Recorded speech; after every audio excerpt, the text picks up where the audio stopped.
সন্ধে হয়েছে। জুথি বসে আছে স্টেজে, তার বান্ধবীরা তার পাশে বসে আছে। হলুদ অনুষ্ঠান শুরু হয়ে গেছে। বড়রা জুথির গায়ে হলুদ ছুঁয়ে দিয়েছে।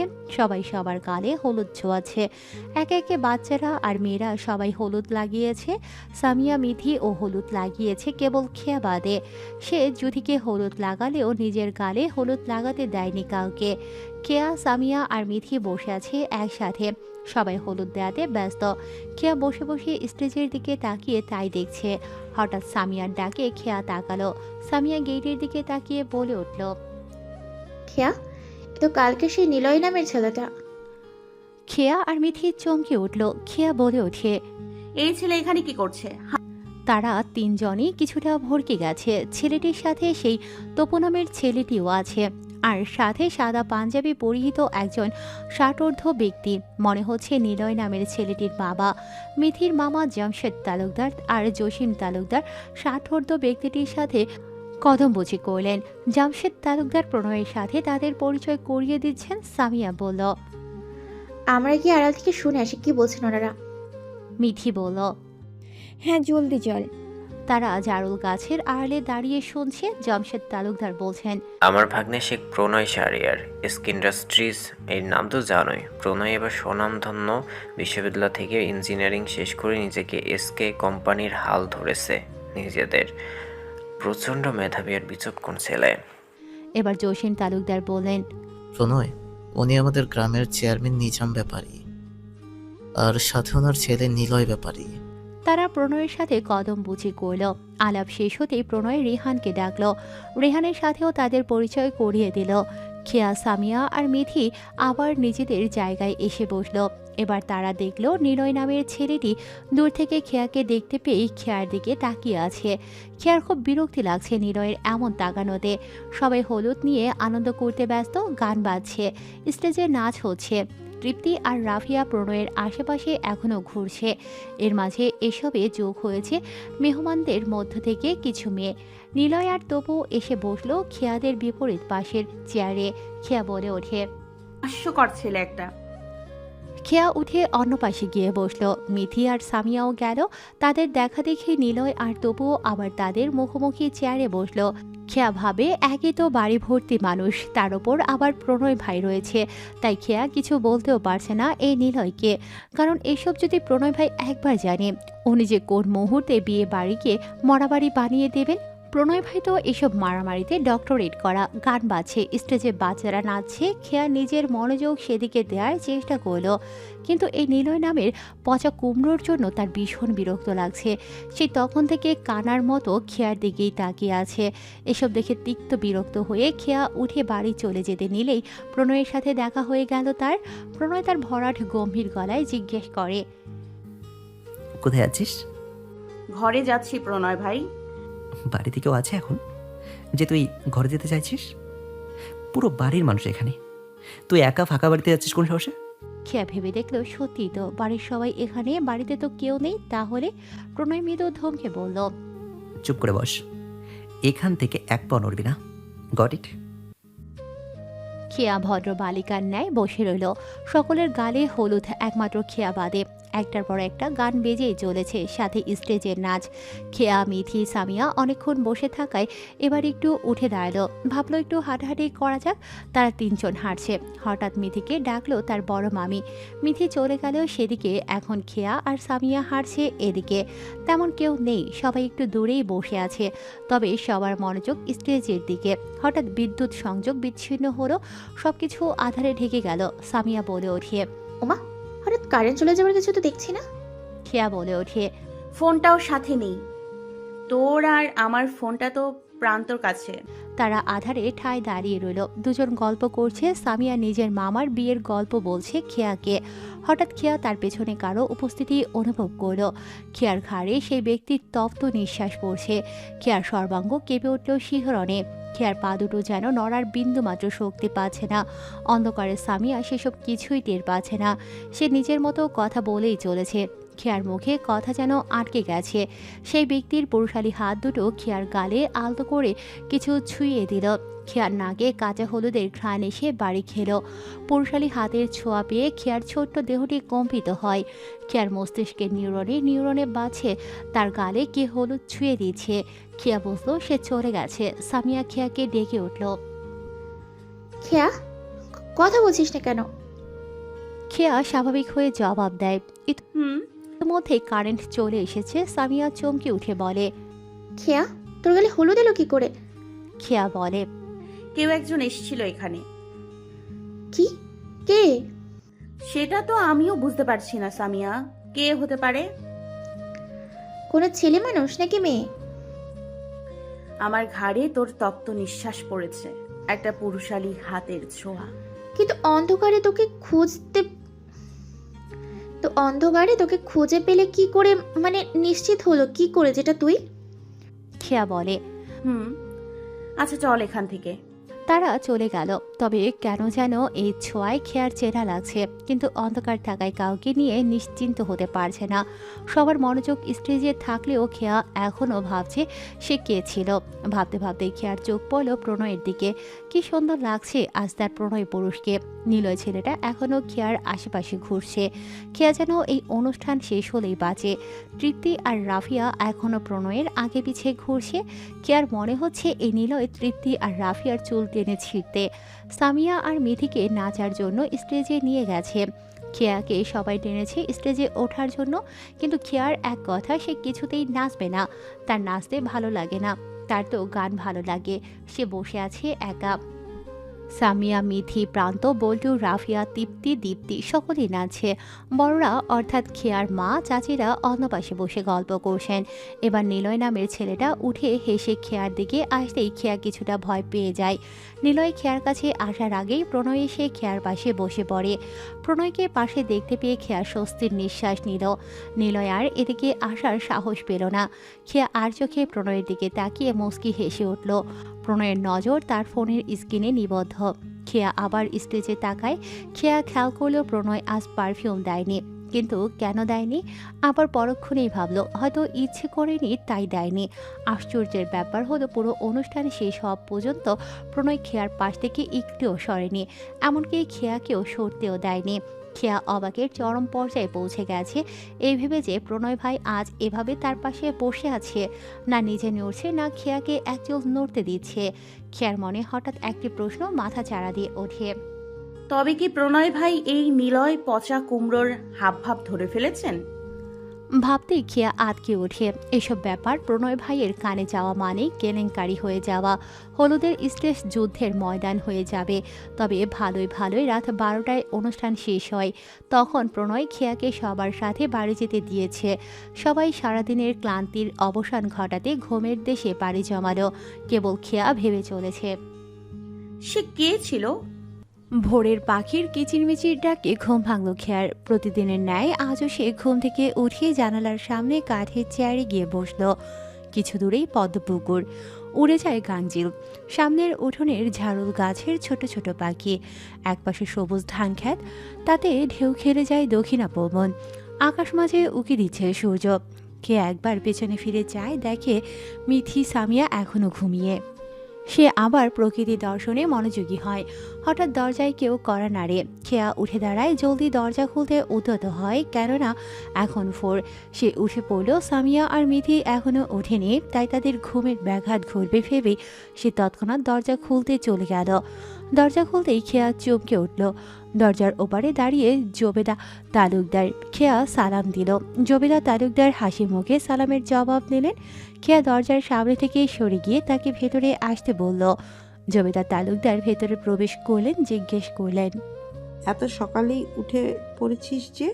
ঘুম ভেঙে গেল নানু, তাই উঠে পড়েছি। তোদের কোনো অসুবিধা হচ্ছে না তো? খেয়া ও প্রণয়ের মতো মিথির নানা বাড়িকেই নিজের নানা বাড়ি ভাবে, কেননা খেয়ার মা রুবি শেখের বাবা মা মারা যায় ছোট্টবেলায়। বড়লোক বাড়ির একমাত্র সন্তান রুবি। বাবা মা হারিয়ে বড় হয় তার বিধবা নিঃসন্তান ফুপুর কাছে। রুবির ফুপুই তাদের বিশাল সয় সম্পত্তি আগলে রেখে রুবিকে পড়ালেখা শিখিয়ে বড় করে তোলেন। তারপরে মাত্র 17 বছর বয়সে রুবিকে নিজের বাড়ির বউ করে আনেন খেয়ার দাদি। তবে যে বছর রুবির বিয়ে হয় সে বছরই রুবির সেই ফুপু মারা যান। সেই থেকে রুবিকে নিজের বোনের মতো করে আগলে রেখেছেন জেবা আর রেহেনুমা শেখ।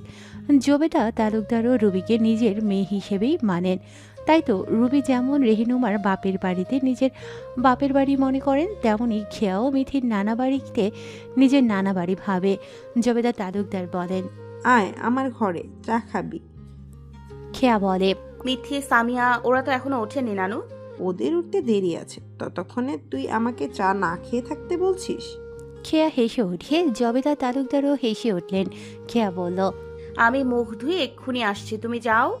জবেদার তালুকদার চলে গেলেন। জবেদার তালুকদার একমাত্র বাচ্চাদের অর্থাৎ তার নাতি নাতনিদের সাথেই খুব ভালোভাবে মেশেন, কিন্তু তার ছেলেমেয়েরা, ছেলের বউ, মেয়ের জামাইরা তার কথার উপর কোনো কথা বলেন না। কাল রাতের গায়ে হলুদের অনুষ্ঠান শেষ হওয়ার পর সবাই এসেই ঘুমমগ্ন হয়েছে। এখনও তেমন কেউ ওঠেনি, তাই বাড়ি নীরব। শুধু বাড়ির কাজের লোকেরা কাজ করছে। খেয়া মুখ হাত ধুয়ে জবেদার তালুকদারের কক্ষের সামনে এসে অনুমতি চায়। নানু আসবো? খেয়া ভেতরে ঢুকেই চমকে উঠল, কেননা সামনের সোফায় প্রণয় ভাই বসে রয়েছেন।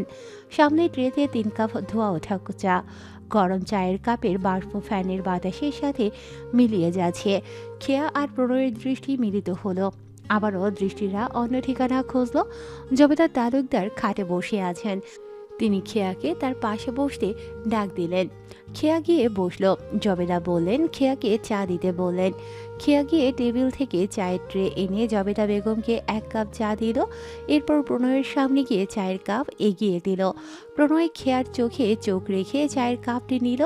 খেয়ার হাত কাঁপছিল। খেয়া আবার নিজের জায়গায় গিয়ে বসল। জবেদা তালুকদারের পাশে প্রণয় চায়ের কাপে চুমুক দিল। জবেদা তালুকদার চায়ের কাপ হাতে রেখে প্রণয়কে জিজ্ঞেস করছে। নানু ভাই, নাত বউ কবে আনছো? প্রণয় বলে। তুমি কবে দেখতে চাইছো? জবেদা তালুকদার হেসে বললেন। আমি তো তোমার বিয়ে দেখে যেতে পারলেই বাঁচি।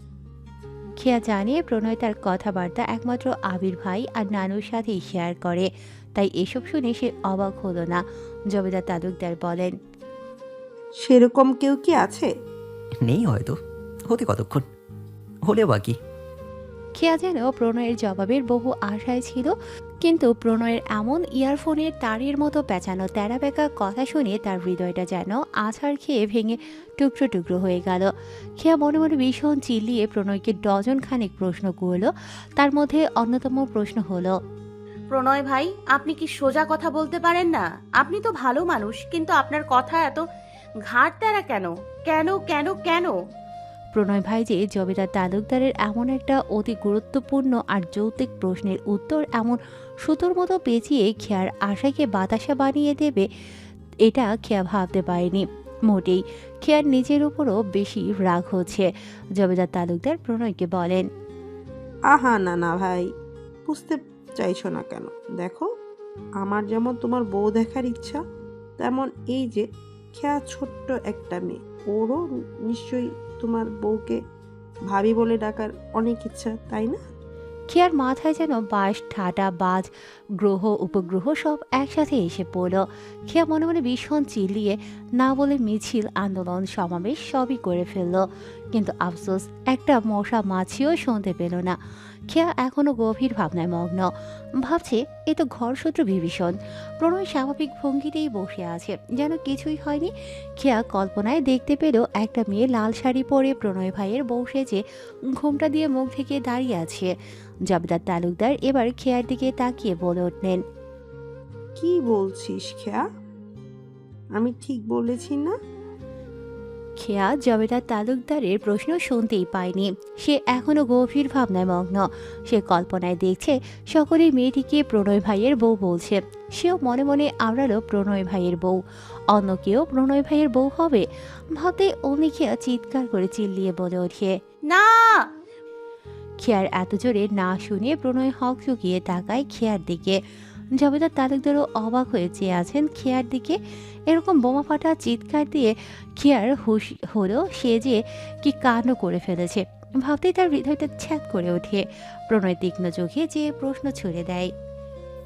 কি না?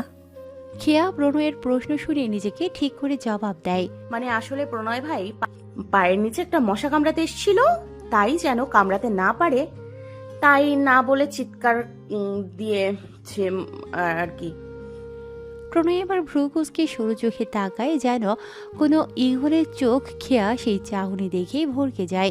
ঢোক গিলে বলে, বিশ্বাস করুন প্রণয় ভাই, জবেতা তালুকদার আইলে মুখ লুকিয়ে হেসে বলে, আহ প্রণয় নানু ভাই, আমার খেয়া মনি হয়তো সত্যি বলছে।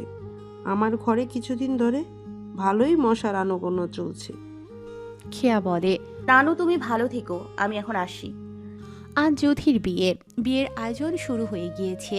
উঠানের ওই পাশে আমবাগানের রান্না হচ্ছে। বাবুচিরা বড় বড় পাতিলে রান্নায় ব্যস্ত। সুস্বাদু খাবারের ঘ্রাণে মম করছে বাড়ি। জসিম আর জমশেদ তালুকদার তদারকি করছেন সব কিছুর। এখন বেলা 10টা। খেয়া, সামিয়া, মিথি, ঈশা, প্রান্ত, বল্টু উঠোনের এক কোণে গাছের নিচে বসে গল্প করছে। দীপ্তি, রাফিয়া আর দীপ্তি বারান্দায় বসে রূপচর্চা নামক এক গামলা আটা ময়দার সাথে আরও আবল তাবল জিনিস মিশিয়ে মুখে মাখামাখি করছে। তারা খেয়া, বিথি আর সামিয়াকেও এসব মাখতে বলেছিল, কিন্তু খেয়া তাদের নিষেধ করেছিল যে হঠাৎ করে না জেনে এসব আবল তাবল জিনিস মুখে মাখামাখি করলে পার্শ্ব প্রতিক্রিয়া দেখা যেতে পারে, আর অ্যালার্জি থাকলে আরও সমস্যা হতে পারে। কিন্তু ওরা খেয়া আর সামিয়ার নিষেধ শোনেনি। পরে মিথি খেয়া আর সামিয়াকে বলেছে, বাদ দে তো, ওরা যা মন চায় তাই করুক গে, পরে মজা বুঝবে। ওরা ভালো কথার বোঝে না। রেহানকে দেখা গেল বাড়ির বড় গেট দিয়ে ভেতরে ঢুকছে সে। প্রণয় আর আবির গিয়েছিল গ্রামের বাজারের দিকে। ছেলে মানুষ যেখানেই যাক, তারা তো আর ঘরে বসে থাকতে চায় না। আবির এগিয়ে এলো খেয়াদের কাছে, এসেই বসে পড়ল চেয়ারে। সামিয়া তাকালো রেহানের দিকে। রোদে রেহানের ফর্সা মুখ লাল হয়ে গেছে। রেহানও তাকালো সামিয়ার দিকে। প্রান্ত জিজ্ঞেস করল, তোমরা কোথায় গিয়েছিলে রেহান ভাই? বাজারে গিয়েছিলাম, প্রণয় ভাইয়ের ফোন এসেছে, ভাই বাইরে কথা বলছে। ইতিমধ্যেই প্রণয় আর আবির এলো। আবিরকে দেখেই মিথি তাকালো। মিথি ঠোঁটের কোণে লাজুক হাসি ফুটে উঠলেও সামনে প্রণয় নামক গোয়েন্দা বড় ভাই থাকায় তার তরতাজা হাসিবাসি হয়ে গেল। আবিরও পাশে বন্ধু নামক পারমাণবিক বোমা থাকায় প্রেমিকাকে নিজের মনের ভাষা ব্যাকরণ কিছুই বোঝাতে পারল না। প্রণয় যেন একবার খেয়ার দিকে তাকিয়েই ঘরে চলে গেল। তার পেছন পেছন আবির আর রেহানও চলে গেল। রাফিয়া, দীপ্তি আর তৃপ্তি রূপচর্চায় এত ব্যস্ত যে প্রণয় আর রেহান যে এসেছে সেদিকে তাদের খেয়াল নেই। অবশ্য তাদের এই রূপচর্চা যে প্রণয় আর রেহানের জন্যই তা বলার অপেক্ষা রাখে না।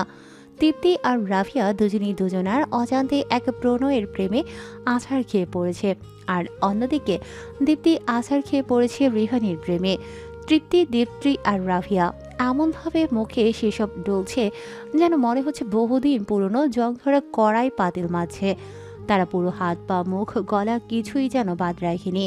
প্রণয়, আবির, রেহান নিজেদের মধ্যে কথা বলতে বলতে বারান্দার সীমানা অতিক্রম করে যেই বাড়ির চৌকাঠে পা দেবে, অমনি তৃপ্তি, দীপ্তি আর রাফিয়াও উল্টো দিক থেকে নিজেদের হাত মুখ ডলতে ডলতে আসে। প্রণয়, আবির আর রেহান দরজার এপারে, আর তাদের ঠিক বিপরীত মুখে তৃপ্তি, দীপ্তি আর রাফিয়া। হঠাৎ করে সামনে তৃপ্তি, দীপ্তি আর রাফিয়াকে মুখে হাতে পায়ে এসব মেখে দাঁড়িয়ে থাকতে দেখে রেহান চিল্লিয়ে ওঠে। প্রণয় ফোন থেকে মাথা তুলে তাকাতেই সেও কিছুটা অবাক হয়ে ভ্রু কুঁচকে তাকিয়ে আছে তৃপ্তি, দীপ্তি আর রাফিয়ার দিকে। রেহান আবিরকে জড়িয়ে ধরে আছে হঠাৎ ভয় পাওয়ায়। আবির নিজেও হতভম্ব। রেহানের চিৎকারে খেয়া, বিথিদের নজর এদিকেই। রেহান চিল্লিয়ে ধমকে বলে ওঠে, এইসব কি মেখেছিস তোরা? তোরা কি ড্রেন পরিষ্কার করতে গিয়েছিলি? তোদের গায়ে এসব কালি আলকাতরা এলো কোথা থেকে? দীপ্তি নতুন বউয়ের মতো লাজুক হেসে অভিমানী সুরে বলে ওঠে, এসব কালি আলকাতরা হবে কেন রেহান ভাই? এসব মেখে রূপচর্চা করছি আমরা। আবির চোখ বড় বড় করে বলে, কালি মেখে রূপচর্চা করিস তোরা? কি সাংঘাতিক মহিলা রে তোরা! এবার যেন আবির তৃপ্তি, দীপ্তি আর রাফিয়ার হৃদয়ে কাটা চামচ বিধিয়ে দিয়েছে এমন ভাব করে তারা তেলেবেগুনে চেতে উঠল। অবশ্য রেহান বা প্রণয় বললে তারা ঠিকই লাজুক মুখে হেসে দাঁত কেলিয়ে জবাব দিত। তৃপ্তি হিংস্র বাঘিনীর মতো খেপে গিয়ে আবিরকে বলল, আপনি রূপচর্চার কি বলছেন আবির ভাই? যেন আপনি লেডিস পার্লারে কাজ করেন। আবিরের মান সম্মানে আঘাত হানায় সে বাঁশি ধরে পাতার মতো নেতিয়ে গেল। সে মনে মনে বলছে, বিদেশে এই এত বড় বড় বিজনেস সামলিয়ে এসে শেষমেশ কি এই তৃপ্তিটাকে লেডিস পার্লারের কর্মচারী বলে ইজ্জতের ফালুদা বানিয়ে দিল।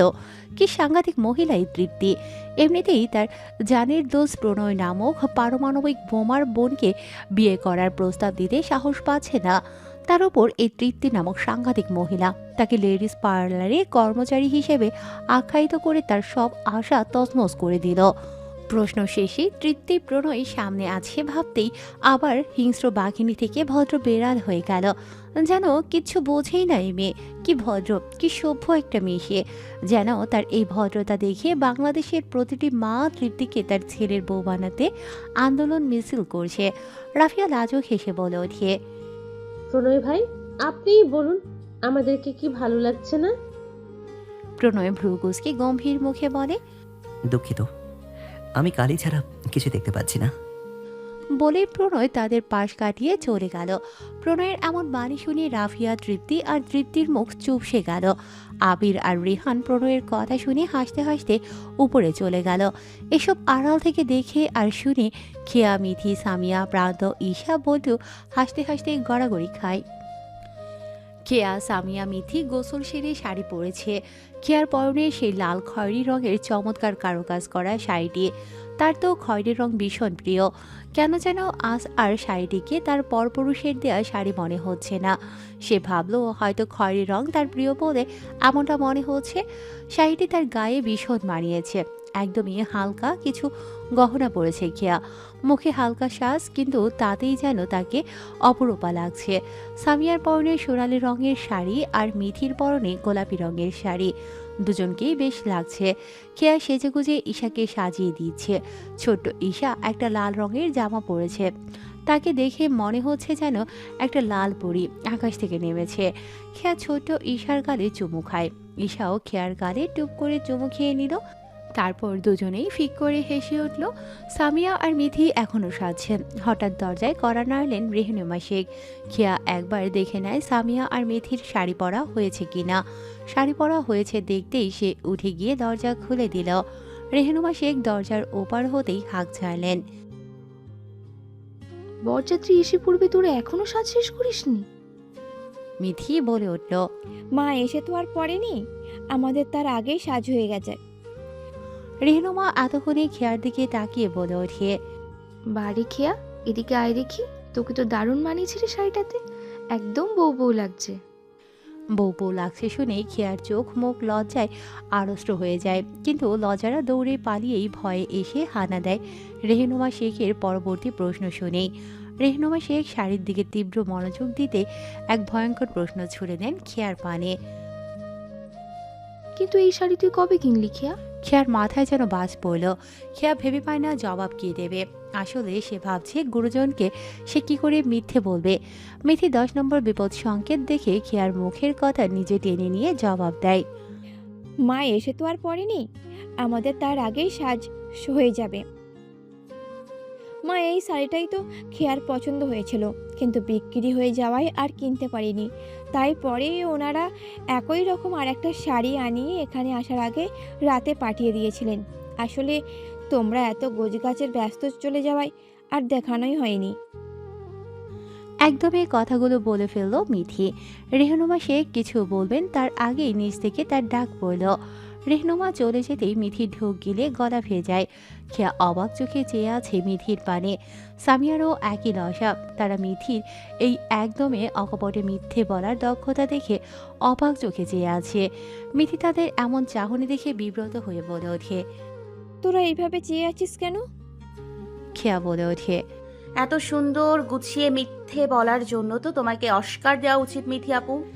সামিয়া বলে ওঠে, না না, অস্কারও কম হয়ে যাবে মনে হচ্ছে। মিথি খেয়াকে বলে, তো কি বলতাম, আলিফ লাইলার জিন তোকে শাড়ি পাঠিয়েছে? খেয়া বলে, মাননীয় আবির ভাইয়ের হবু বউ, অসংখ্য ধন্যবাদ দিয়ে আপনাকে ছোট করতে চাইছি না। আবির ভাইয়ের বউ কথাটা শুনে মিথির লজ্জায় লাল নীল হলুদ হয়ে যায়। লজ্জায় জর্জরিত হয়ে সে বলে ওঠে, কোথায় কোথায় কি শুরু করিস তো না? খেয়া হেসে মিথিকে হালকা ধাক্কা দিয়ে বলে ওঠে, বিয়ের আলাপ। আফতাব শেখ, ইয়াসির শেখ আর শাহিদ শেখ আজ চলে এসেছেন জ্যোতির বিয়েতে উপস্থিত হতে। তাদের সাজগোজ শেষ হয়েছে। তারা সিঁড়ি বেয়ে নিচে নামছে। নিচে মানুষজনের কথাবার্তার আওয়াজে ভরপুর। আগে লাল টুকটুক পর জামা পরা ঈশা নেমেছে, তার পেছনেই খেয়া, মিথি, সাবিয়া নামছে। নিচের সবার দৃষ্টির কেন্দ্রবিন্দু এখন তারা। খেয়ার দৃষ্টি খুঁজে চলেছে কেবল একজনকে। ওই আঁকিতে আঁকি মিলেই যেন হৃদয় থমকায়। এক অজানা সুখে হৃদয় তৃপ্ত হয়। তার আঁখি সেই কাঙ্ক্ষিত ঠিকানা খুঁজে পাওয়ার আগেই সেই কাঙ্ক্ষিত আঁখির দৃষ্টি যে তার পানে নিবদ্ধ তা তো আর সে জানে না। শেখ প্রণয় শাহরিয়ার বড়দের সাথে আলোচনায় উপস্থিত থাকলেও তার আঁখিদ্বয়ের প্রখর দৃষ্টি এদিকেই আবদ্ধ। প্রণয়ের পরনে আজ খয়েরি রঙের একটি পাঞ্জাবি, তার হাতা গোটানো, তার সাদা পায়জামা, হাতে ঘড়ি, চুলগুলো পরিপাটি করে রাখা। আবিরও তার প্রিয়তমার পানে তাকিয়ে আছে গভীর মুগ্ধতায়। রেহান এতক্ষণ বল্টুর সাথে হাসি তামাশায় ব্যস্ত থাকলেও সামিয়াকে দেখে তার কথা থেমে গেল। খেয়া, মিথি, সামিয়া নিচে নেমে বল্টু আর প্রান্ত তাদের হাত দিয়ে ইশারা করল। তারা নতুন আগত মেহমানদের সাথে কথা সেরেই গিয়ে প্রান্ত আর বল্টুর পাশে বসলো। আজকের আবহাওয়াটা বেশ সুন্দর, আকাশ পরিষ্কার স্বচ্ছ, গ্রামের ঠান্ডা ফুরফুরে হাওয়া। মিথির ফোন টুং করে মেসেজ এলো। খেয়া আর সামিয়ার বুঝতে বাকি রইল না যে এই মেসেজ এর প্রেরক আসলে কে। মেসেজ দেখেই মিথির মুখে মৃদু হাসি ফুটে উঠল। কিছুক্ষণ পরেই তৃপ্তি আর রাফিয়া এলো তাদের ঝাঁকানাকা শ্বাস নিয়ে। এক বস্তা সিমেন্ট যেন মুখে মাখিয়ে এসেছে তারা, যেন তারা কোনো সিমেন্ট কারখানায় কাজ করা কর্মচারী। প্রান্ত উৎফুল্ল হয়ে বলে ওঠে, ওই দেখো, তৃপ্তি, দীপ্তি আপু আর রাফিয়া আবার সেই জলদস্যুদের মতো সেজেছে। প্রান্তর কথা শুনে মিথি, বল্টু, খেয়া, সামিয়া সেদিকে তাকালো। বল্টু বলে ওঠে, ৪৩। এদের এমন ভয়ঙ্কর সাজ দেখে তো দিনের বেলায় মানুষ হার্ট অ্যাটাক করবে। বল্টুর কথায় সকলে মুখ চেপে হাসে। কিছুক্ষণ বাদেই বরের গাড়ি এসে থামলো তালুকদার বাড়ির গেটে। সকলে সেই পরিচিত সুরে বলে উঠল, বর এসেছে, বর এসেছে। তৃপ্তি, রাফিয়া আর তৃপ্তি যেন শুনেই হুড় মুড়িয়ে গেটের দিকে পা চালালো। মিথিও বলল, জলদি চল, বর এসেছে। প্রান্ত, বল্টু, মিথি, সামিয়াও যাচ্ছে। খেয়া গেটের সামনে অত ভিড়ের মধ্যে যাবে না সে, কিছুটা দূর থেকেই দেখবে ভাবলো। খেয়া যেই যাবে অমনি ভরাট গলার পেছন থেকে প্রণয় বলে উঠল, ভিড়ের মধ্যে গিয়ে মানুষের পায়ের নিচে পড়ে ফুটবল হওয়ার ইচ্ছে হয়েছে তোর? খেয়া পেছনে ফিরে তাকায়। প্রণয় পুরুষের রূপ দেখে হৃদয় পুলকিত হয়, জবাব দেয়, আমি তো ভিড়ের মধ্যে যাব না প্রণয় ভাই, একটু সামনে এগিয়ে দাঁড়াতে চেয়েছিলাম আর কি। আর আমি কেন পুরুষের পায়ের নিচে পড়ে ফুটবল হব? আমি জলজান্ত এত বড় একটা মানুষ। এত বড় জন্য আকাশের সঙ্গে তোর মাথা বাড়ি খায়। খেয়া বিড়বিড় করে বলে ওঠে, আপনি তো একটা তাল গাছ। প্রণয় খেয়ার এমন বিড়বিড় শুনে ভ্রু কুঁচকে বলে, বিড় করে কি বলছিস? কিচ্ছু না তো প্রণয় ভাই। তুই এখন গিয়ে ওই চেয়ারে বসে থাকবি, এক পাও নড়বি না। Got it? খেয়া মন খারাপ করে বলে, আমি তো শুধু দূর থেকে একটু দেখতে চেয়েছিলাম প্রণয় ভাই। প্রণয় খেয়ার মুখপানে তাকালো, গভীর দৃষ্টি নিক্ষেপ করে বলে উঠল, দেখছাস? খেয়া মুখ তুলে তাকায় প্রণয়ের পানে, বুঝতে পারছে না কি বলবে। প্রণয় স্বাভাবিক ভঙ্গিতে বলে ওঠে, আয় আমার সাথে। খেয়া বাধ্য মেয়ের মতো প্রণয়ের পিছু চলল। প্রণয় বাড়ির ভেতরে প্রবেশ করে সিঁড়ি বেয়ে সোজা উপরে উঠে ছাদের দিকে পা বাড়ালো। খেয়া এতক্ষণ বাধ্য মেয়ের মতো পিছু এসে থামলো। এবার খেয়া জিজ্ঞেস করলো, আমরা ছাদে কেন এলাম প্রণয় ভাই? প্রণয় এবার ইশারা করে সামনে দেখালো। খেয়া প্রণয়ের ইশারাতে দৃষ্টি মিলিয়ে সামনে তাকিয়ে দেখতে পেল যে ছাদের এই পাশ থেকে বিয়ের গেট একদম পরিষ্কারভাবে দেখা যায়। খেয়ার ওষ্ঠে ফুটে উঠল স্নিগ্ধ হাসি। খেয়া ছাদে দাঁড়িয়ে আনন্দে গেট ধরার কাহিনী দেখতে থাকে। প্রণয় তার পাশে দাঁড়িয়ে খেয়া মিষ্টি হেসে বলে, ধন্যবাদ প্রণয় ভাই, আপনি ভীষণ ভালো। প্রণয় স্বাভাবিক ভঙ্গিতে সামনে তাকিয়ে প্রগাঢ় কণ্ঠে বলে ওঠে, আমি ভীষণ খারাপ হতে জানি। খেয়া প্রণয়ের এমন বাণী শুনে প্রণয়ের মুখপানে যায়। কিছু বুঝতে না পেরে জিজ্ঞেস করবে ঠিক তখনই প্রণয়ের দৃষ্টি গেটের দিকে রেখেই বলে, আমার মুখ দেখার জন্য ছাদে এসেছিস? খেয়া থতমত খায়, দ্রুত দৃষ্টি বাড়ির গেটের দিকে ফিরিয়ে নিল। গেটে গণপক্ষের দাবি পূরণ করে বরপক্ষ ভেতরে প্রবেশ করল। খেয়াও নিচে নেমে এলো। প্রণয় নিচে নেমে বরপক্ষের সকলের সাথে কুশল বিনিময় করল। বরপক্ষ থেকে অনেক লোক এসেছে, বিশেষ করে অনেক ছেলে পেলে। প্রণয়, আবির আর রেহান মিলে বরপক্ষের মানুষ চন্দ্রের সাথে কথাবার্তা বলছে। আফতাব শেখ, ইয়াসির শেখ ও শাহিদ শেখ বরপক্ষের মুরব্বীদের সাথে আলাপ করছেন। নিলয়, তপু আর নিলয়ের বাবা নিজাম ব্যাপারী এসেছেন। খেয়া, মিথি, সামিয়া, ঈশা, প্রান্ত আর বল্টু গল্প করছিল। তৃপ্তি আর রাফিয়া আলাদা বসে কি যেন ফিসফিস করছে। নিলয় এসেই খেয়ার দিকে তাকিয়ে আছে, বারবার বাহানায় এদিকে আসার চেষ্টা করছে। খেয়ার খুবই বিরক্ত আর ভয় লাগছে। তার উপর আবার বরপক্ষের কিছু ছেলে পেলেও নিলয়ের রোগে আক্রান্ত বলেই মনে হচ্ছে। তারাও আসার পর থেকে এদিকেই হ্যাবলার মতো তাকিয়ে আছে। ভেবেই আতঙ্কিত হয় যে প্রণয় ভাই যদি একবার দেখে তো কুরুক্ষেত্র বাঁধিয়ে দেবেন। তৃপ্তি আর রাফিয়া এসে মিথিকে বলল, মিথি আপু, বরের জুতো চুরি করতে হবে তো। হ্যাঁ, তা তো করতেই হবে, জলদি চল। তৃপ্তি বলে, আমাদের তো বরের হাত ধোয়াতে হবে, তাহলে বরের জুতা চুরি করবে কে? মিথি বলে, খেয়া চুরি করবি? খেয়া ভাবে শেষমেশ সে কিনা জুতো চোর। মিথি, খেয়া, সামিয়া, ঈশা, প্রান্ত, বল্টু, তৃপ্তি আর রাফিয়া মিলে তাদের অপারেশনে নেমে গেল। তাদের অপারেশন জুতা চুরি। তৃপ্তি আর রাফিয়া মিলে বরের হাত ধোয়াতে গেল। অন্যদিকে মিথি আর সামিয়া মিলে বর ও বরের বন্ধুদের সাথে হাসি মুখে কথা বলে ব্যস্ত রাখছে। প্রান্ত আর বল্টু বরপক্ষের সাথে বসেই পড়েছে। প্রান্ত বেশি মিল করতে গিয়ে বরপক্ষের কোলেই উঠে বসে। বরপক্ষ প্রান্তকে আদর করে কোলে বসিয়ে রেখেছে। প্রান্ত ছোট মানুষ, যেই না একটু ওজন তার, কিন্তু প্রান্তর দেখা দেখি বল্টু বরপক্ষের কোলে উঠতে বায়না ধরেছে। প্রান্ত না হয় ছোট চিকন বাচ্চা মানুষ, তাই তাকে কোলে নেওয়া গেছে, কিন্তু তাই বলে বল্টু?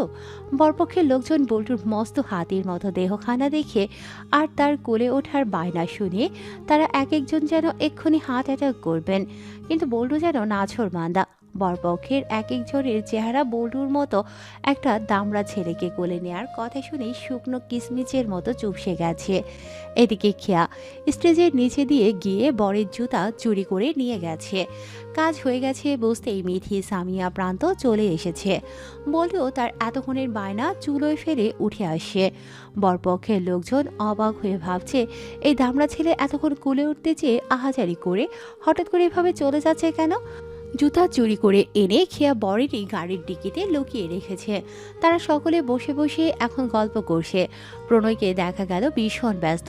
সে এদিক ওদিক সব দিকে নজরদারি করছে যেন পাত্রপক্ষের কোনো রকম অসুবিধে না হয়। আর এদিকে খেয়া যে বরের জুতো চুরি করে কত বড় অসুবিধা করে রেখেছে তাই ভাবছে খেয়া। খেয়ারা বরের জুতা চুরি করে নিষ্পাপ হয়ে বসে আছে, যেন তারা এ বিষয়ে কিছুই জানে না, যেন তারা জীবনে জুতা কি জিনিস চোখেও দেখেনি, পায়ে পড়া তো দূরের কথা। বর ও বরের বন্ধুদেরও হুঁশ নেই যে তাদের জুতা চুরি হয়েছে। এক্ষেত্রে উভয় পক্ষই মাসুম নিষ্পাপ যেন। নিলয় ছেলেটা আজ একটু বেশি ও বাড়াবাড়ি করার চেষ্টা করছে। নিলয়ের হাবভাব আজ মোটেও সুবিধা ঠেকছে না খেয়ার কাছে। সাথে বরপক্ষের কিছু ছেলে পেলে তো আছেই বিনামূল্য। খেয়া এইসব দেখে বিরক্ত হয়ে মন ভালো করতে তার প্রণয় পুরুষকে দেখার মনোযোগী হয়। তৎক্ষণাৎ তার মন ভালো হয়ে যায়, সে মনে মনে আওড়ায়, আপনি আমার সব অসুখের বিপরীতে একমাত্র সুখ। প্রণয় আজ খুব ব্যস্ত। সে সব দিকে নজরদারি করছে, বরপক্ষের যেন কোনো অসন্তুষ্টি না থাকে। খেয়া মন্ত্রমুগ্ধ হয়ে প্রণয়কে দেখায় ব্যস্ত হয়। দুপুরের খাওয়া দাওয়ার আসর বসেছে। সব মেহমান খেতে বসেছে। বরপক্ষের মুরব্বী লোকজন খাবার টেবিলে বসতেই আফতাব শেখ, ইয়াসির শেখ, শাহিদ শেখ আর জসিম তালুকদার ও জমশেদ তালুকদারকে তাদের সাথে বসার জন্য বলছেন, কিন্তু তারা ভাবছেন তারা বসলে সব দেখভাল করবে কে? প্রণয়ও তো নেই বাড়িতে। তার উপর বরপক্ষের লোকজনের যত্নে যদি কোনো রকম কমতি হয়, এমনিতেই তারা এসব কিছু সামলাতেই হিমশিম খাচ্ছে, কারণ মেহমান অনেক বেশি। তার উপর বরপক্ষের মেহমানদের সাথে খেতে বসার অনুরোধ। প্রণয় গিয়েছিল কেটারিংয়ের অফিসে, কিছু জিনিস আনা বাকি ছিল বলে ফিরে এসে তার বাপ চাচা আর মামাদের এমন চিন্তিত আর পরিস্থিতি সামলাতে হিমশিম খেতে দেখে সে প্রণয় তাদের বরপক্ষের লোকজনদের সাথে খেতে বসিয়ে দিয়েছে আর এসব নিয়ে ভাবতে নিষেধ করেছে। আফতাব শেখরা আর জমশেদ তালুকদাররা প্রণয়ের কাছে হেরে গিয়ে খেতে বসলে প্রণয়, আবির, প্রান্ত, বল্টু আর রেহানকে ডাকলো, সাথে মিথির দুই মামাতো ভাই রাফি আর জাহিদকেও ডাকলো, সাথে ক্যাটারিংয়ের ছেলেরা তো আছেই। প্রণয় ক্যাটারিংয়ের ছেলেদের প্রতি টেবিলে দুজন করে থাকতে বলেছে, সেই সাথে আবির, রেহান, রাফি, জাহিদ, প্রান্ত, বল্টুদের প্রতি টেবিলে একজন করে দাঁড় করিয়েছে। প্রণয়ের নির্দেশে প্রতি টেবিলে ক্যাটারিংয়ের ছেলেরা কার কী লাগবে সেই অনুযায়ী খাবার পরিবেশন করবে। সেই সাথে প্রতি টেবিলে একজন করে থাকা আবির, রেহানরা অতিথিদের সাথে কথাবার্তার পাশাপাশি কার কী লাগবে সে বিষয়ে নজর রেখে ক্যাটারিংয়ের ছেলেদের সেসব আনতে বলবে। প্রণয় নিজে সব টেবিলে গিয়ে অতিথিদের কোনো অসুবিধে হচ্ছে কিনা সেসব দেখছে আর নিজেও এটা ওটা এগিয়ে এনে অতিথিদের পাতে তুলে দিচ্ছে। এবার সব কিছু যেন একদম শৃঙ্খলার সাথে হয়ে যাচ্ছে। মুহূর্তের মধ্যে প্রণয় সব কিছু আয়ত্তের মধ্যে নিয়ে এসেছে। সকলে প্রণয়ের এমন বুদ্ধিমত্তার প্রশংসা করছে, সকলে বলা বলি করছে। এমনিতেই তো আর সে শেখ প্রণয় শাহরিয়ার নয়, সব জায়গায় তার ভীষণ বিচক্ষণ। প্রণয়ের পরিকল্পনা মাফিক খাবারের পর্ব ভীষণ ভালোভাবে সমাপ্ত হয়েছে। বরপক্ষের লোকজনও বেশ সন্তুষ্ট, সেই সাথে শেখ পরিবার ও তালুকদার পরিবারের সকলে মুখ গর্ভে ভরে ওঠে প্রণয়ের দায়িত্ববোধ দেখে। খেয়া মুখে ফুটে ওঠে স্নিগ্ধ হাসি, যে হাসিতে প্রণয়ের প্রতি শ্রদ্ধাবোধ সে মনে মনে বলে, কি চমৎকার মানুষ আপনি প্রণয় ভাই। বিকেল হয়েছে প্রায়, খাওয়া দাওয়ার পাট চুকিয়ে খেয়া বসে আছে। কিছুক্ষণ আগে তার সাথে মিথি, সামিয়াও ছিল। মিথিকে মিথির বড়মামি ডেকেছে, তাই সে সেদিকে গেছে, আর সামিয়ার মা কল করেছেন, তাই সামিয়া ওদিকে গেছে কথা বলতে। খেয়া একাই বসে আছে। এখানে এখন তার পরিচিত তেমন কেউ নেই, বেশিরভাগই তার অচেনা মানুষ। সকলে বাড়ির ভেতরে বিভিন্ন কাজে ব্যস্ত। সামিয়া আর মিথি একটু পরেই চলে আসবে ভেবে সেখানে বসে আছে। তার উপর এই জায়গাটায় বেশ ঠান্ডা ফুরফুরে বাতাস। একজন মহিলা উঠে এসে খেয়ার কাছে বসলেন, মধ্যবয়স্ক মহিলা। দেখেই মনে হচ্ছে কোনো অভিজাত পরিবারের নারী তিনি। খেয়া কিছুটা অপ্রস্তুত হলেও হাসি মুখে সালাম জানালো। ভদ্রমহিলা সালামের জবাব নিলেন, হাসি মুখে আদুরে হাতে খেয়ার মুখ তুলে জিজ্ঞেস করলেন। খেয়া কিছুটা অপ্রস্তুত হয়ে জবাব দেয়, জি, আমার নাম খেয়া, খেয়া শেখ। ভদ্রমহিলা কয়েকগুণ খুশি হয়ে বলে, জি হ্যাঁ, আমি এবার একাদশ শ্রেণীতে পড়ছি। না, আসলে সবাই হয়তো বাড়ির ভেতরে আছে। ইতিমধ্যেই প্রণয় এলো। খেয়া বুঝতে পারল হয়তো খেয়ার পাশে অপরিচিত কাউকে দেখেই সে এদিকে এসেছে। প্রণয় এসেই খেয়াকে বলে, ছোট মা ডাকছে তোকে। খেয়া চলে আসতেই দেখতে পেল সামিয়ার কথা বলা শেষ হয়ে সে এদিকেই আসে। সামিয়া প্রণয়কে সেই অচেনা মহিলার সাথে কথা বলতে দেখেই খেয়াকে জিজ্ঞেস করে, প্রণয় ভাই কার সাথে কথা বলছেন? খেয়া জবাব দেয়, ওনাকে আমিও চিনি না, আমার পাশে এসে বসেছিল, জিজ্ঞেস করেছিলেন আমার সম্পর্কে, বলছিলেন আমার পরিবার কারোর সাথে কথা বলতে চান, এই আর কি। সামিয়া উৎফুল্ল কণ্ঠে জানতে চায়, কি বিষয়ে? সেটা বলেননি। সামিয়া বলে, জলদি চল, ওই বট গাছের আড়ালে দাঁড়িয়ে শুনি। উনি হঠাৎ তোর পরিবারের সাথে কি বিষয়ে কথা বলতে চাচ্ছেন সেটা জানা দরকার। সামিয়া খেয়ার কোনো কথা না শুনে জলদি খেয়ার হাত ধরে টেনে আড়লে দাঁড়িয়ে কথা শুনতে লাগলো। ভদ্র মহিলা বলছেন, আমি শেখ প্রণয় শাহরিয়ার। জি হ্যাঁ, আপনি আমাকে তুমি করে বলতে পারেন। আপনি আমার মায়ের বয়সী। কোন বিষয়ে জানতে পারে কি? জি বলুন। প্রণয় ভ্রুকুচকে গম্ভীর স্বরে জিজ্ঞেস করে, আপনি কার কথা বলছেন? প্রণয় এবার স্বাভাবিক ভঙ্গিতে বলে উঠল, দুঃখিত আন্টি, অবিবাহিত। প্রণয়ের এই একটি বাণীতেই তিনজন মানুষের হার্ট অ্যাটাকের অবস্থা। ভদ্র মহিলা যেমন এমনটি মোটেও প্রত্যাশা করেনি, তেমনি খেয়া আর সামিয়া প্রণয়ের মুখে এমন কিছু শুনে যেন এক্ষুনি কোমায় চলে যাওয়ার উপক্রম। সামিয়া চোখ বড় বড় করে খেয়ার দিকে তাকিয়ে জিজ্ঞেস করে, তুই বিবাহিত? আমি তো জানি না। খেয়া হতভম্ব মিনমিনিয়ে বলে, আমি যে বিবাহিত আমি তো নিজেই তা জানি না। প্রণয় বলেই চলে গেছে, অথচ তার এমন বিস্ফোরক বাণীতে যে খেয়া আর সামিয়ার হৃদয়ে সাংঘাতিক পারমাণবিক বিস্ফোরণ ঘটে গেছে তা কে বুঝবে। দুপুর গড়িয়ে বিকেল হয়েছে। এবার বিকেল গড়িয়ে সন্ধ্যের পালা। অগ্নিলাল সূর্যের রং বদলে সোনালি হয়েছে। সেই সোনালি আলোয় গোধূলি লগ্নের আগমন পরিলক্ষিত হয়। শুভ্র মেঘ ভেলার মধ্যে দিয়ে সোনালি আভা উকি দিচ্ছে। ঝিরিঝিরি বাতাস গুঞ্জন করে যায়। বাতাসের তালে ধানক্ষেত ছুঁয়ে এক মাদকতাময় শব্দ তরঙ্গ সৃষ্টি করছে, যেন কোনো কিশোরীর পায়ের নুপুরে ঝনঝন শব্দ। অসীম অন্তরিক্ষ উড়ে যায় গাংচিল আপন গন্তব্যের উদ্দেশ্যে। পদ্মবনের পদ্মরা হাওয়ার তালে দোলে, স্থলে দোলে ভৃঙ্গরাজ। যুথির বিবাহ সম্পন্ন হবে। পাত্র উঠে দাঁড়াতেই তার শূন্য পদযুগল তাকে স্মরণ করিয়ে দিল যে তার জুতো নেই। বর এবং বরের বন্ধু বান্ধবদের এতক্ষণে জ্ঞান ফিরেছে যে বরের দুটো পা আছে এবং সেই পায়ে একজোড়া জুতো ছিল। শুরু হয়ে গেল বিয়ে বাড়ির সেই চিরচেনা গুঞ্জন। বরের জুতো চুরি হয়েছে। খেয়া, মিথি, সামিয়া, দৃপ্তিরা যেন এতক্ষণ এই গুঞ্জনের আশাই বসেছিল। শুরু হয়ে গেল বরের জুতো খোঁজার যুদ্ধ। বাতাসের আগে বিয়ে বাড়িতে তা ছড়িয়ে গেল যে বরের মূল্যবান জুতোখানি হারিয়ে গেছে। বরপক্ষের ছেলেপেলেরা জুতো খুঁজছে উথাল পাথাল করে। খুঁজে ব্যর্থ হয়ে তারা ছুটে এলো ঝাড়ুল গাছের কাছে। সেখানে খাটে গেড়ে বসে রয়েছে মিথি, খেয়া, সামিয়া, ঈশা, প্রান্ত, বল্টু, দীপ্তি, রাফিয়া আর তৃপ্তি। বরপক্ষের ছেলেপেলেরা তাদের দিকে এলো। এতগুলো রূপবতী মেয়ে দেখে একটি ছেলে হাত দিয়ে চুল ফিটফাট করে তার 32খানা দাঁত গেলিয়ে যেন টুথপেস্টের বিজ্ঞাপন জ্বলছে জিজ্ঞেস করল, আপনারা কি জুতা দেখছেন? খেয়া মনোযোগ দিয়ে প্রশ্ন শোনার ভান করে জবাব দেয়, আমরা যেন মহাকাশে থাকি। আমরা কি জীবনে জুতা দেখেছি? জুতা পায়ে না, মাথায় দেয়। ছেলেটি যত উৎসাহ নিয়ে খাতির জমাতে প্রশ্ন করেছিল, খেয়ার এমন ভ্যাবাচাকার জবাবে সে নেতানো ধনে পাতার ন্যায় নেতিয়ে গেল। তাকে পেছনে ফেলে আরেকটি ছেলে প্রবল উৎসাহ নিয়ে খাতির জমাতে শার্টের কলারটিকে হাতির কানের মতো টেনে হিস্ট্রি ঠিকঠাক করলো। এগিয়ে এসে বলল, আমরা আসলে বরের জুতার কথা বলছিলাম।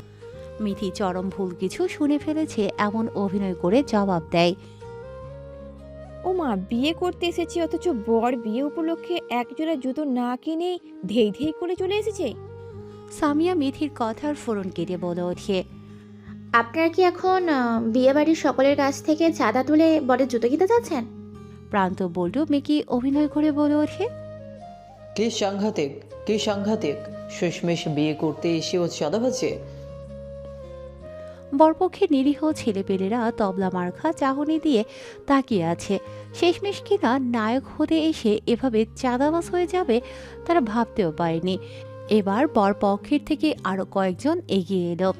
খেয়ারাও নিজেদের শক্তপোক্ত করে যেন ঘাটে নামলো। একটি ছেলে বলল, দেখুন, আপনার বরের জুতা নিয়ে থাকলে ফিরিয়ে দিন। খেয়া বলে, দেখুন ভাই, বরের পাটা দেখুন আর আমাদের পাটা তো দেখুন। ওই অত বড় ডিঙ্গি নৌকা সাইজের জুতা নিয়ে আমরা কি পায়ে দিতে পারবো? এই যে আমাদের বল্টুর হাতির মতো পায়েও সে জুতা আটকেবে না। ওহো, আপনারাই জুতা নিয়েছেন, জুতা ফিরিয়ে দিন। তৃপ্তি বলে উঠল, ফিরিয়ে দিতে পারি, তবে দাম দিয়ে জুতা নিতে হবে। শুরু হলো ঐতিহাসিক দর কষাকষি। শুরু হয়ে গেল ব্যাপক হট্টগোল। হ্যাঁ না করতে করতে অবশেষে ঝামেলা মিটিয়ে যেই বরপক্ষের ছেলেপেলেরা টাকা দিয়ে জুতো ছাড়িয়ে নেবে, সেই মুহূর্তেই আলাদিনের দৈত্যের মতো হুট করে প্রণয় এসেই দিল এক রামধমক লাগিয়ে। তার কানে গিয়েছে যে বরের জুতো নিয়ে হট্টগোল বেঁধেছে। সে শুনেই এদিকে এসেছে, কেননা এসব ছোট্টখাটো বিষয়ে ঝামেলা বেঁধে ঘটনা হিতে বিপরীত হতে পারে।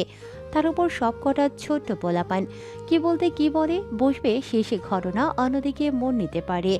এসব ছোট্টখাটো বিষয় কেন্দ্র করে ছোট্ট পোলাপানের মাঝে কথা কাটাকাটি বা মনোমালিন্য ঘটলে বরপক্ষের লোকজন অসন্তুষ্ট হতে পারে। তার উপরে বিয়ের কাজ এখনো বাকি। এরপর আবার তাদের বিদায়, অথচ সন্দেহ হতে বেশি সময় নেই। প্রণয়ের ধমক খেয়ে খেয়ারা যুদ্ধে জয়ী হয়েও পরাজিত হয়ে গেল। প্রণয় এসেই রাগে নাক শুরু করে বলে উঠল, সব কটা জুতা ব্যবসায়ী হয়েছিস? মিথি, খেয়া সহ সবগুলো ভয় চুপসে বিড়াল হয়ে গেছে। প্রণয়ের কণ্ঠে রাগ ঢেলে গম্ভীর স্বরে বলে ওঠে, এক্ষুনি জুতা হাজির কর। সকলে একযোগে খেয়ার দিকে তাকিয়ে আছে, কেননা জুতো তো খেয়া চুরি করে সামলিয়ে রেখেছে। সকলে খেয়ার দিকে তাকাতেই প্রণয়ের বোঝা হয়ে গেল ঘটনা কি। প্রণয় বিরক্ত, তবে নিজেকে সংযত রেখে সবগুলোকে উদ্দেশ্য করে বলে, কানে কম শোনা কি তোদের চোয়াছে রোগ? এবার খেয়া ভয়ে জড়সড় ঠোঁট নিয়ে বলে ওঠে, জুতা বরের গাড়ির ডিকিতে। সকলে অবাক হয়ে গেল, যেন তারা পৃথিবীর অষ্টম আশ্চর্য এর নাম দোকান দিয়ে শুনে ফেলেছে। তারা ভাবতেই পারেনি যে বরের জুতো কিনা বরেরই ঘাড়ির টিকিতে লুকিয়ে রাখা হয়েছে। বরের জুতো বরের হাতে সোপর্দ করে দেয়া হয়েছে। খেয়া, মিথি, সামিয়াদের হৃদয় ভেঙে গুঁড়ো গুঁড়ো হয়। তারা পারলে কান্না করে বিয়ে বাড়িতে শোকবাড়ি বানিয়ে দেয়। বিয়ের কাজ শেষ হয়েছে। খেয়া, মিথিরা জুতার টাকার শোক ভুলে বিয়ে পড়ানোর দিকে মনোযোগী হয়েছে। ভালোভাবে বিয়ে পড়ানো সমাপ্ত হলো। শুরু হলো একজোড়া নতুন জীবনের পথ চলা, আজীবন পাশে থাকার নিরন্তর প্রত্যয়। ঠিক এমনই একটা দিনের প্রত্যাশায় কারো কারো হৃদয়ে অনুভূতির বর্ণালীর সৃষ্টি হয়। বরপক্ষ এখন কনে নিয়ে ফিরবেন বলে প্রস্তুতি নিচ্ছেন। গোধূলি লগ্নে কনে বিদায় এক প্রকার শূন্যতার সৃষ্টি করে। কনের প্রিয়জনদের হৃদয়ে মূল্যবান কিছু হারিয়ে ফেলার শোকে দুমড়ে মুচড়ে ওঠে। এক এমন লগ্ন যে লগ্নের প্রতি প্রহর জুড়ে শূন্যতা বিচরণ করে। চিরচেনা মানুষ ছেড়ে এক অচেনা গন্তব্যের উদ্দেশ্যে পা বাড়াতে হবে সকল মায়াকে উপেক্ষা করে, যে অচেনা গন্তব্যই মৃত্যুর আগ মুহূর্ত পর্যন্ত নির্ধারিত। কনে বিদায় লগ্নে মুহূর্তেই দিনের সকল আনন্দ শূন্যতা আর হাহাকারে পরিণত হলো। যুথির বাবা মা থেকে শুরু করে সকলে কাঁদছেন। যুথির কান্নারা যেন আরও বেগ পেল। তালুকদার বাড়ির লোকজন তো কাঁদছেই, সাথে শেখ বাড়িরও 3 নারীও কাঁদছেন। তারা তো যুথির জন্য কাঁদছেনই, সেই সাথে তাদের কন্যাদেরও যে একদিন এমন করে অন্যের ঘরে পাঠিয়ে দিতে হবে সেই ভেবেই তারা অঝরে কাঁদছেন। মিথি, খেয়া কাঁদছে যুথির কান্না দেখে। যুথি তাদের বড় বোন হিসেবে যথেষ্ট ভালোবাসত। বরপক্ষের লোকজন তারা দিচ্ছেন, তাদেরও তো ফিরতে হবে। সকলে নিজেদের ধাতস্থ করে যুথির বিদায় দিয়েছে। প্রণয় তাদের বুঝিয়ে সুজিয়ে পাঠিয়েছে। খেয়া, মিথি, সামিয়া, ঈশা, তৃপ্তিরা এখনও কাঁদছে। এখন যুথির বিদায়ের পর বিয়ে বাড়িটা একদম ফাঁকা লাগছে ভীষণ। প্রণয় খেয়াদের কান্না দেখে এগিয়ে আসে। তাকে এদিকে আসতে দেখে খেয়ারা চোখ মুছে। তারা ভাবে প্রণয় আবার তাদের জুতার বিষয় নিয়ে হয়তো আবার রামধমক মারবে। প্রণয় এগিয়ে এলো, গম্ভীর মুখে একবার সবকটার মুখ অবলোকন করে স্বাভাবিক ভঙ্গিতে বলে উঠল, চল ঘুরে আসি। এমন মন্তব্যে তাদের কান খসে পড়ার উপক্রম, যেন তারা ভয়ঙ্কর কিছু শুনে ফেলেছে। তারা রওনা হলো বাজারের পথে। প্রণয়, আবির আগে, তার পেছনে খেয়া, মিথি, সামিয়া, বল্টু আর তৃপ্তি রাফিয়া। প্রণয়ের কোলে ঈশা প্রান্ত ভাইয়ের সাথে তাল মিলিয়ে হাঁটছে। রেহান গেছে যুথির সাথে যুথির শ্বশুর বাড়িতে। তারা ফোনের ফ্ল্যাশলাইট জ্বালিয়ে আলপথ ধরে বাজারের দিকে এগোলো।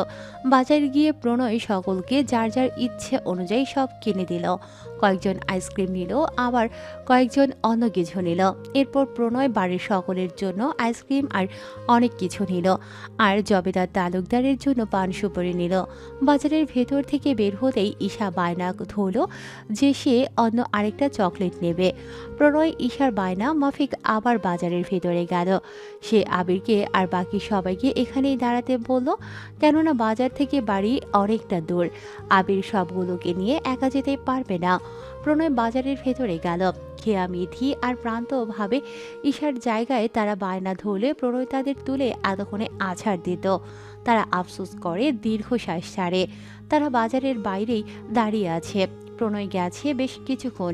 হঠাৎ আবিরের অফিস থেকে কল এলো। বাজারের বাইরের এখানটায় নেটওয়ার্ক পাচ্ছে না। আবির নেটওয়ার্ক সিগন্যাল পেতে একটু সামনে এগিয়ে গিয়েছে, তবুও নেটওয়ার্ক পাচ্ছে না। দেখে সে আরেকটু সামনে গেল। হঠাৎ নিলয়, তপু আর তার চেলাবেলাদের দেখা গেল। খেয়াদের দেখেই বাইক থামিয়ে দাঁড়ালো। খেয়া বিরক্ত হয় ভীষণ, কিন্তু তাদের দিকে খেয়াল না দিয়ে অন্যদিকে ফিরে। তপু হেসে দাঁত কেলিয়ে বলে, আপনারা এইখানে এই সময়? কেউ তপুর কথার জবাব দেওয়ার প্রয়োজনই মনে করল না। তপু আবার বলে ওঠে, এত রাতে একলা আইছেন, এইটা কিন্তু ভাইয়েরা পছন্দ করে না। খেয়া এবার চরম বিরক্ত হয়ে জবাব দেয়, আশ্চর্য, আপনার ভাইয়ের পছন্দ অপছন্দ কেউ জানতে চেয়েছে? এবার নিলয় বাইক থেকে নেমে আমার পছন্দ অপছন্দ মনে রাখো, আর হ্যাঁ, শুধু আমারটাই মনে রাখতে হবে। খেয়ার রাগে সারা শরীর কেঁপে ওঠে, বলে ওঠে। অসহ্যকর কথাবার্তা বলা বন্ধ করুন। নিলয় বাঁকা হেসে বলে, আমার কথাই তো শুনতে হবে। আপনার কথা শুনতে আমি বাধ্য নই।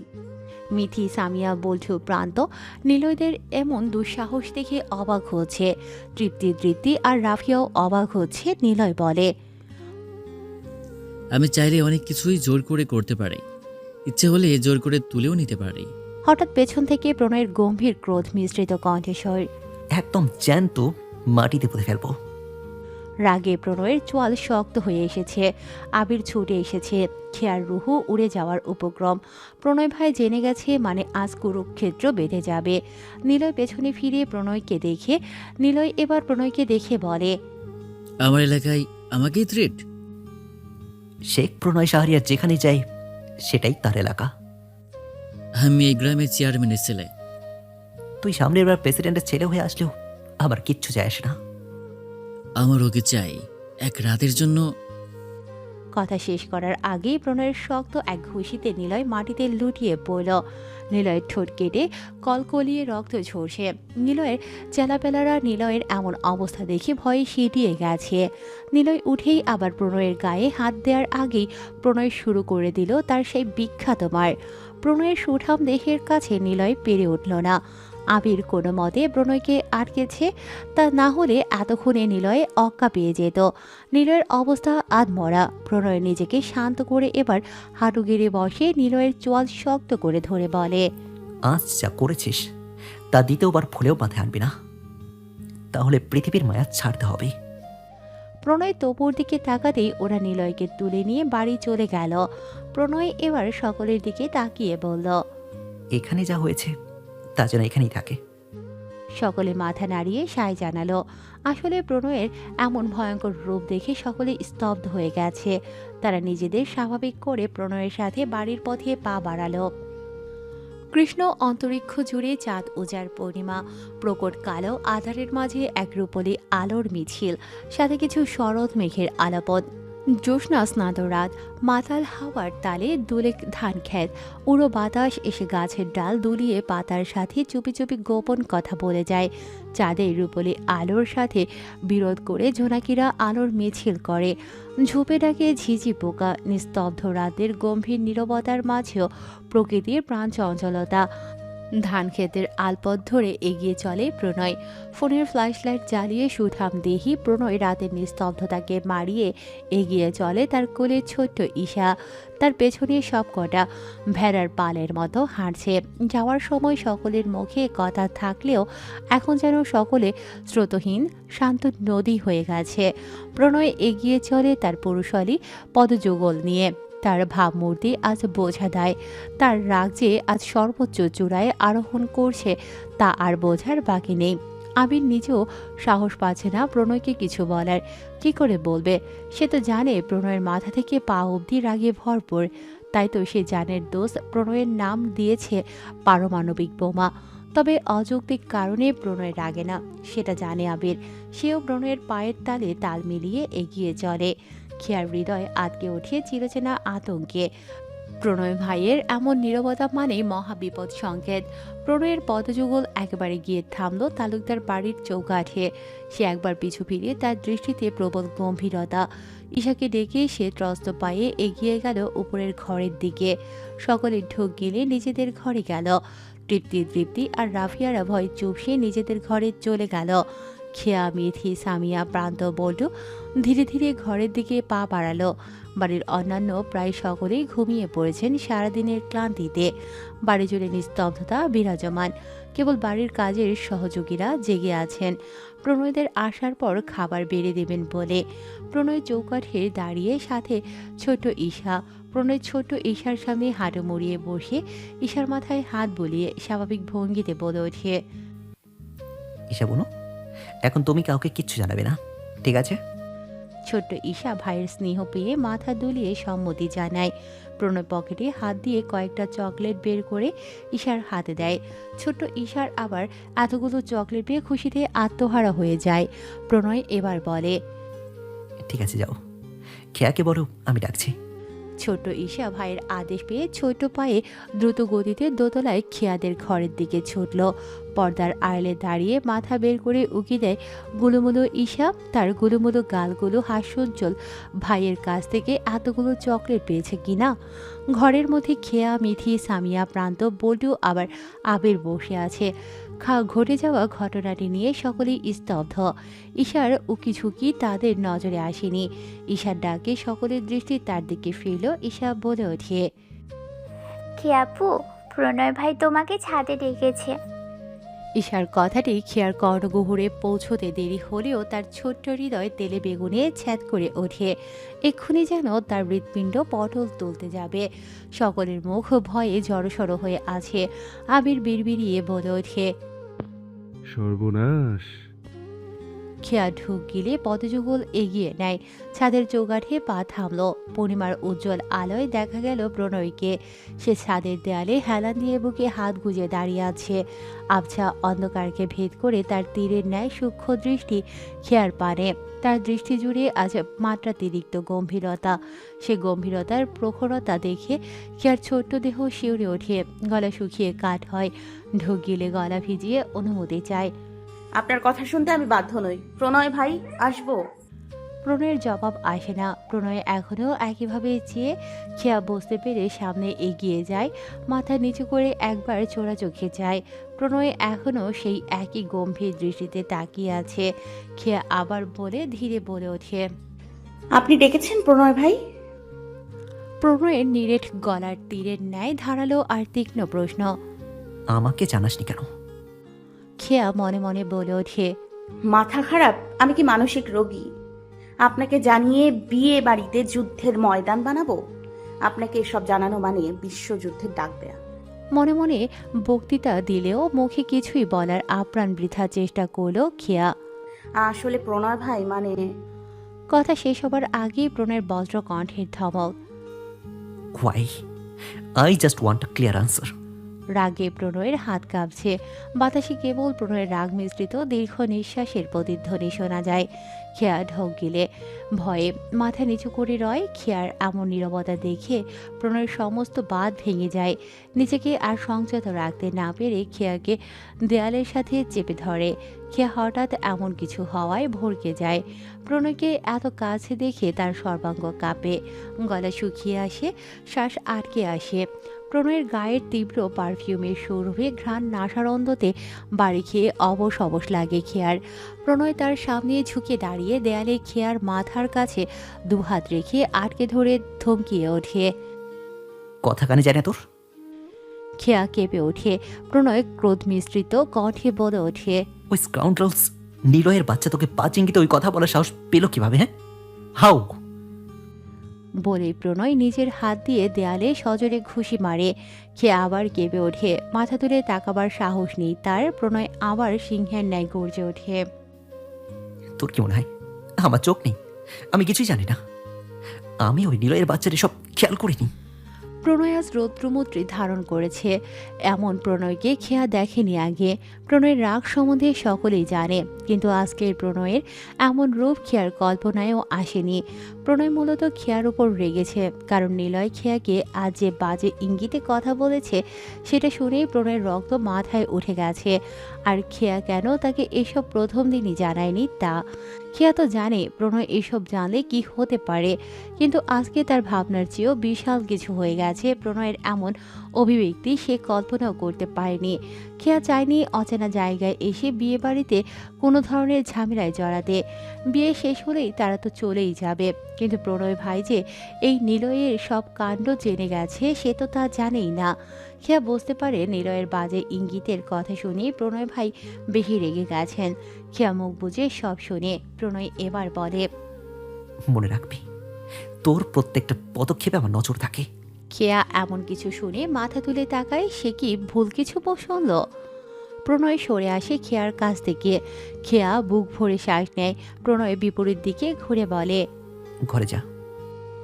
খেয়া এই রুদ্ধশ্বাস পরিবেশ হতে মুক্তি পেয়ে দ্রুত পায়ে সিঁড়ি বেয়ে নেমে চিলেকোঠায় দাঁড়িয়ে ঢোক গিলিয়ে শ্বাস নেয়। খেয়া ভীত সন্ত্রস্ত হয়ে ঘরে ঢোকে। সকলে যেন এতক্ষণ তারই পথ চেয়ে প্রবল অপেক্ষায় ছিল। রেহানও ফিরেছে, এসে সব ঘটনা শুনে হতবাক হয়ে গেছে। খেয়া ঘরে প্রবেশ করতেই সকলের দৃষ্টির কেন্দ্রবিন্দুতে পরিণত হলো, যেন সে সকলের চোখের মধ্যমণি আপাতত। খেয়া নতজানু হয়ে চেয়ারে বসে, মনের আদলখানি তার। বলু নিজের কৌতূহলের নিচে চাপা পড়ে ক্যাঙ্গারুর বাচ্চার মতো লাফিয়ে উঠে চটজলদি জিজ্ঞেস করে উঠল, খেয়া, প্রণয় ভাই কি একটু রাগ করেছেন তোকে? খেয়া বল্টুর এমন সময়ে এহেন তবলা মার্কা কথা শুনে আর চোখে যায়। রেহান বল্টুর এমন কথা শুনে জবাব দেয়, না ভাই, তোকে খুঁজছে তোর কপালে চুমু দেবে বলে। এমন পরিস্থিতিতেও সকলের মুখে হাসি এলেও সকলের ঠোঁট চেপে হামান দিস্তার আদা রসুনের মতো পিষে ফেলল। ঈশা খাট থেকে নেমে তার ছোট ছোট ইঁদুরের দাঁত বের করে খেয়াকে জ্বালাতে প্রণয়ের দেয়া চকলেটগুলো দেখিয়ে বলল, দেখো খেয়াপু, প্রণয় ভাই আমাকে কতগুলো চকলেট দিয়েছে। খেয়ার চোখ টলমলে, সে প্রবল আবেগে আপ্লুত হয়ে ঠোঁট উল্টে ছোট্ট বাচ্চাদের মতো কান্না ভাব করে বলে ওঠে, হ্যাঁ দেবেই তো। তোকে চকলেট কিনে দেয় আর আমাকে 3 বেলার মধ্যে 9 বেলা ফ্রি ঝাড়ি দেয়। খেয়া ঠোঁট চেপে নাকের পানি টানে, তার চোখ টলমল করছে, অশ্রুগুলো যেন এক্ষুনি চোখের কার্নিশ বেয়ে গড়িয়ে পড়বে বলে। সামিয়া দৌড়ে এসে জড়িয়ে ধরে পারলে সে নিজেও যেন এক্ষুনি কেঁদে দেবে।